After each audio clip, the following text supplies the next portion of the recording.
जहाँ एक लालची जमींदार रहता था। जमींदार इतना लालची था कि एक ढेला भी मुफ्त में किसी को ना देता।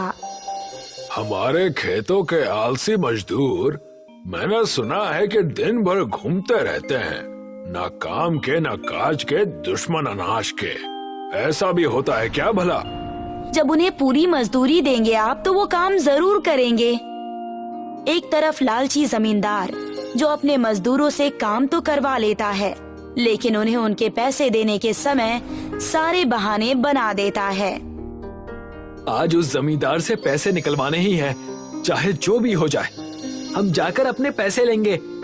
सारे मजदूर मिलकर जमींदार के पास जाते हैं, जिससे जमींदार चिढ़ जाता है।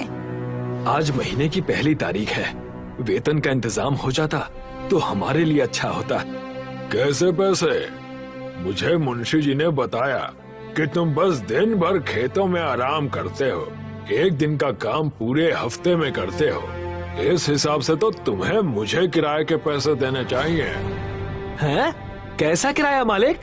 हम कुछ समझे नहीं। मेरे खेतों में रहने का किराया, मैं उस पैसे की बात कर रहा हूँ। ये तो सरासर अन्याय है। हमें हमारे पैसे दीजिए। मुझे इस महीने का काम दिखाओ। चलो, खेतों में मैं तुम्हारे साथ चल रहा हूँ, मैं चलकर देखूंगा।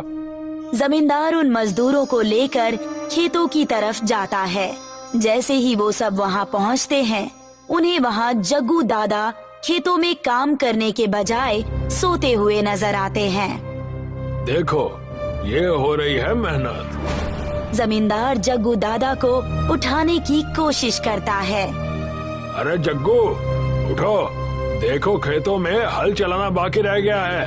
कितना सारा काम पड़ा है, कब करोगे तुम? तुम्हें पता है काम करना कितना बड़ा पाप है? जग्गू दादा, मालिक हमारे सामने खड़े हैं, तुम सो रहे हो। जब तक ये सारे काम नहीं हो जाते, मैं तुम्हें 1 रुपया नहीं देने वाला। इतना कहकर जमींदार वहाँ से चला जाता है। पैसे न होने के कारण सारे मजदूर एक दूसरे से झगड़ा करने लगते हैं।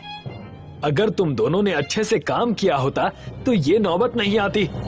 हमारी गलती। आधे महीने तो तुम ससुराल में रहते हो और बड़ी बड़ी बातें कर रहे हो। चुप रहो तुम दोनों। जमींदार साहब के यहाँ मैं बहुत पहले से काम कर रहा हूँ। वो हमेशा ऐसा ही करते हैं। हमें खेतों में काम करना ही होगा।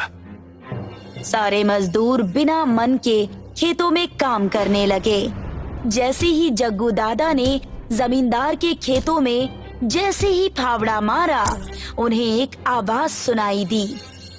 ये आवाज कैसी है? ये तो किसी चीज की आवाज है।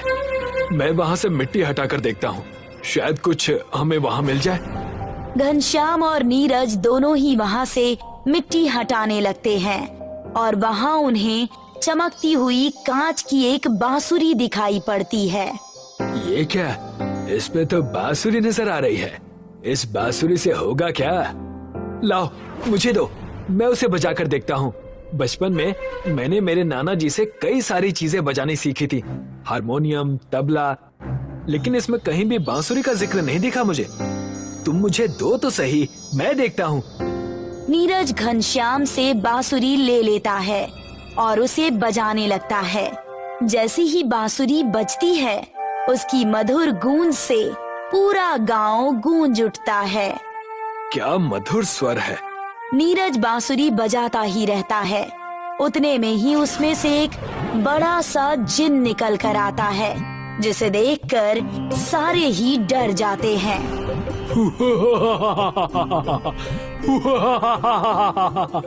अयो, कितने दिनों बाद धूप देखा जी। वणकनम्बा थैलाई बरे। उस जिन का भीषण शक्ल देखकर सारे ही डर जाते हैं और वहाँ से इधर उधर भागने लगते हैं। अरे अरे रुक जाओ जी, रुक जाओ। तुम लोगों की हर ख्वाहिश मैं पूरी कर सकता जी। कमाल है, साउथ इंडियन जिन, ये कैसा मजाक है।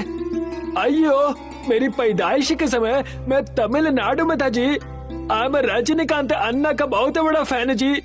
क्या सच? तुम हमारी सारी इच्छाएं पूरी कर सकते हो, लेकिन एक शर्त पर। तुम्हें मुझे अब हमेशा ही काम देना होगा। अगर हमने नहीं दिया तो तो मैं तुम्हें बादलों के बीच ले जाऊंगा जी और तुम्हें वहाँ से नीचे छोड़ दूंगा। हमें तुमसे कोई काम नहीं करवाना। पागल हो गया? इतना अच्छा बकरा मिला है, उसे हलाल करना है हमें। भाई साहब तुम एक काम करो, ये सारे खेत जोत डालो और हमारे लिए अच्छे अच्छे पकवान बनाकर हमें दो। ये हुई ना कुछ बात जी। राजनी अन्ना की कसम, तुम दूसरा काम ढूंढ कर रखो। घनश्याम के इतना बोलते ही उस जिन ने सारा काम पूरा कर दिया और उनके लिए धूप में बैठकर पकवान बनाने लगा। ये तो बड़ा अच्छा काम है। सांझ हुई नहीं और इस जिन ने पूरे खेत का काम पूरा कर दिया। भगवान किस्मत दे तो ऐसी। पहले तो चलकर जमींदार साहब से पैसे लेंगे और कई खेतों का काम भी ले लेंगे।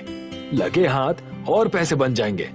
सारे मिलकर जमींदार के पास चले जाते हैं और उनके पास अपना किया हुआ कारनामा बयान करते हैं। क्या कहा तुमने? तुम सब ने मिलकर पूरे 3 महीने का काम कर दिया। इस बात का मैं कैसे यकीन कर लूं? तुम जैसे आलसी मजदूर मैंने अपने जीवन में कभी नहीं देखे।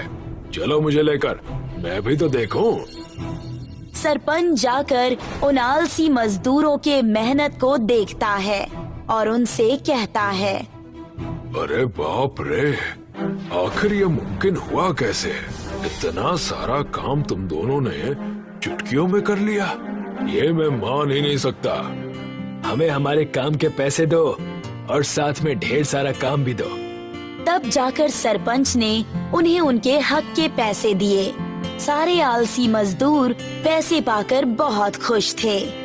अरे वाह, ये कांच की बांसुरी तो वाकई बहुत अच्छी है।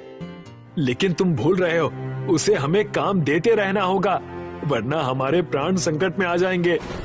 उतने में ही वहाँ पर जिन दोबारा आ गया, जिसे देखकर सभी डर गए और जिन उनसे कहने लगा, अयो मुझे और काम दो जी, वरना तुम सब की खैर नहीं। जाओ जाओ जाओ जाओ जाओ जाओ और पूरे गांव के जूते पॉलिश करो, जाओ। जिन ने चुटकी भर में ही पूरे गांव के जूते पॉलिश कर दिए और मजदूरों के पास आकर बोला, ये काम तो हो गया जी, अब जल्दी दूसरा काम दो, वरना मैं तुम्हें छोड़ूंगा नहीं, जल्दी दो। मजदूर ऐसे ही छोटे छोटे काम जिनसे करवा रहे थे और ये सब सरपंच जी ने छुपकर देख लिया। तब उन्हें सारा माजरा समझ आ गया। एक जादुई जिन जो सारे काम कर रहा है, इसे तो मुझे अपने वश में करना ही होगा। सरपंच जी ने जाकर चुपके से कांच की बांसुरी को चुरा ली और उसे अपने घर में आकर बजाने लगा। वहाँ उनकी पत्नी नर्मदा भी थी। जैसे ही बांसुरी बजी, उसमें से एक जिन निकलकर बाहर आया।